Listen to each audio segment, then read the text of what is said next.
Taylor Hooton Foundation, we do programs all over North America. In fact, we just hired a full-time employee to deliver programs on behalf of Major League Baseball down in Latin America, which has been really interesting. So working with some of the countries down there, I guess I need to brush up on some of my Spanish. But we formed the organization in 2004 after I lost my younger brother Taylor in 2003.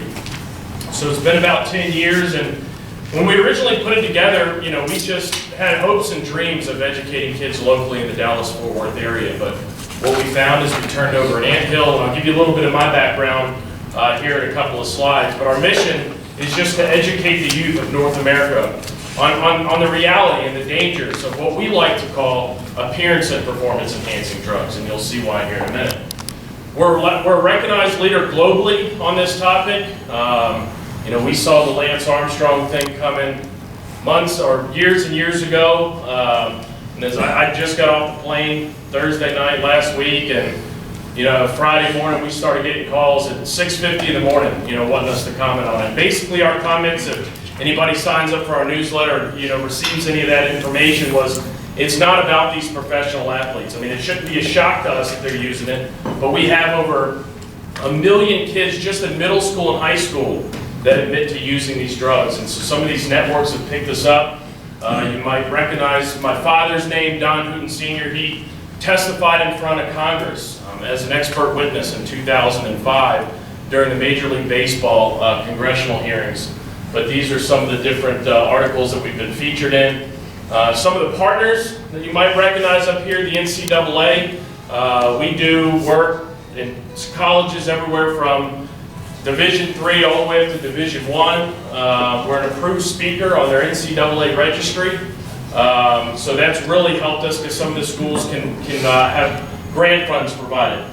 You recognize Major League Baseball up there. They're our primary sponsor. We travel to all 30 Major League ballparks every summer educating kids and working with the athletic trainers, the Professional Baseball Trainers. A little bit about Taylor. He was a funny kid, always a guy to tell a joke and make his friends laugh, had a great personality. Taylor was a good student. Taylor at the time was carrying a 3.75 grade point average, and he and my father were getting ready to go look at schools and where he was going to go to college in the following years. Taylor was a popular kid. If anybody in here has ever lost a family member this close to him, you'll know how hard it is to go and bring those memories back. But I can remember the day we had to bury Taylor that over 3,500 kids attended his funeral.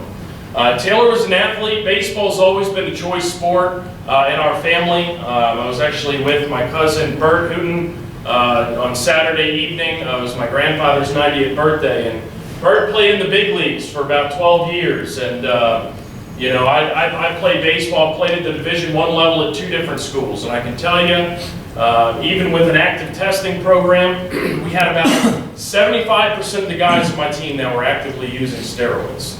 And a lot of you wonder, well, how come nobody ever tested positive?